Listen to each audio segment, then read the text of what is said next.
Okay, welcome all. Lenny Hayes here from Trade Hall. Just a bit of a weekly wrap to what's been happening around the markets. I know we checked in midweek, and yeah, there was a few points of data that we're looking at. Yeah, I think the tale of the week this week was Wednesday's US inflation data. That was the headline event of the week. So here's the results here. So basically it's come out in line. So overall market sentiment was good. We can see that inflation has been, as forecasts did predict, come down since from the previous readings. We saw the headline figure drop down to 4.9% from the 5% figure. And yeah, overall we see an overarching theme that inflation is cooling and it is coming off. You do have to remember that this time last year inflation levels were very high. So I mean we're now basing the readings we're getting off now compared to this time last year. So as those prices and inflation figures that we saw last year up around the 10%,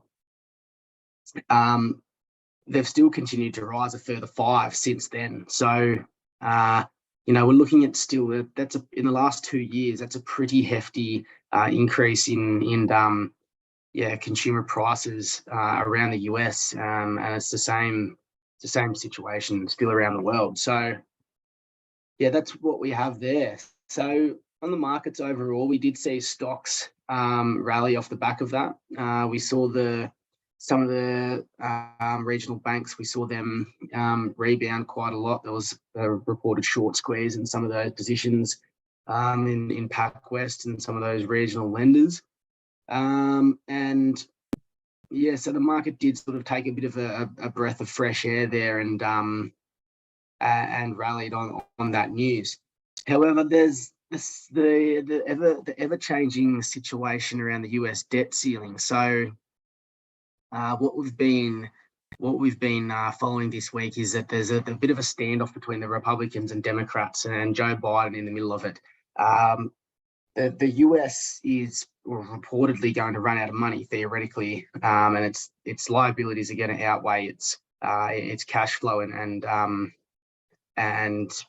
current assets, basically, disposable assets. So in order to be able to pay these obligations, they're going to need to find cash from somewhere, and in most cases they would issue new debt in the form of treasury bonds. However, they're already at the limit of the amount of debt that they can issue.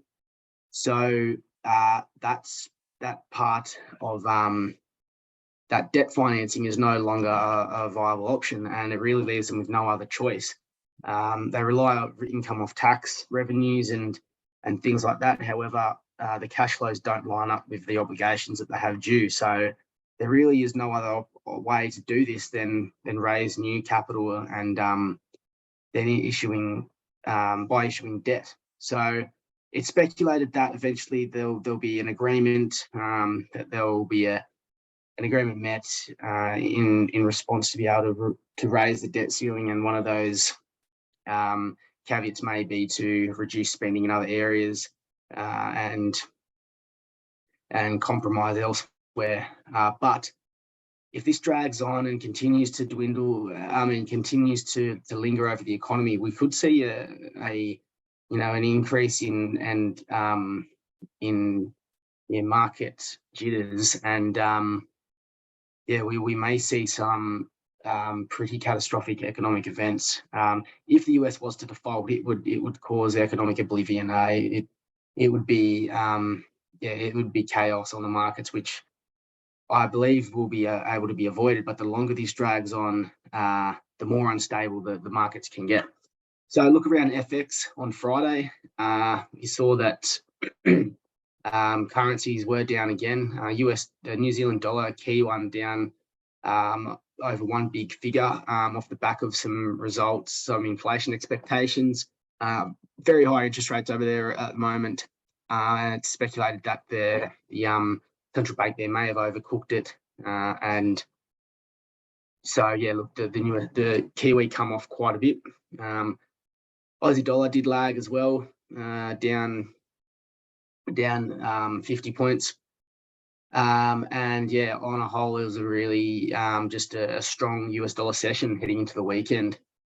Commodities mixed. Energy again was down. We can see that crude's trading just above that $70 a barrel mark. Had a pretty ordinary week this week. Metals been mixed, bounced back a little bit. Gold, surprising that it didn't advance due to the uncertainty we've been seeing on the market so far. Silver muchly the same. Iron ore unchanged, and aluminium up a little bit. Agriculture was mixed. Stocks yesterday down slightly. Managed early gains early in the session, but then dwindled to finish just underwater. Europe, however, had a pretty decent day. Asia Pacific was mixed as well. On the bonds, we saw that over in Europe, bonds had a pretty good day. They rallied down sort of 4 to 5 basis points. US was down a little bit too. We did see a yield jump on Thursday night off the back of some of those debt ceiling jitters, and not a lot to report on Asian bonds and fixed incomes.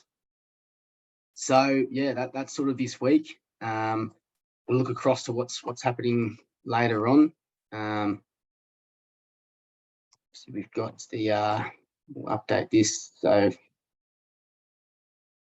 Monday onwards in the US, we've got some manufacturing data, retail sales. That'll be interesting to see if that's in line. Economists are tipping that. So the economists are tipping that will bounce back.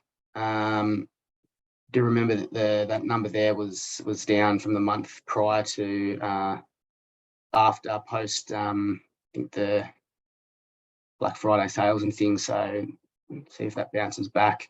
Mortgages, not really a lot next week. So I think the market's going to consolidate, digest the news of the central bank activity the week before, and as well as inflation data.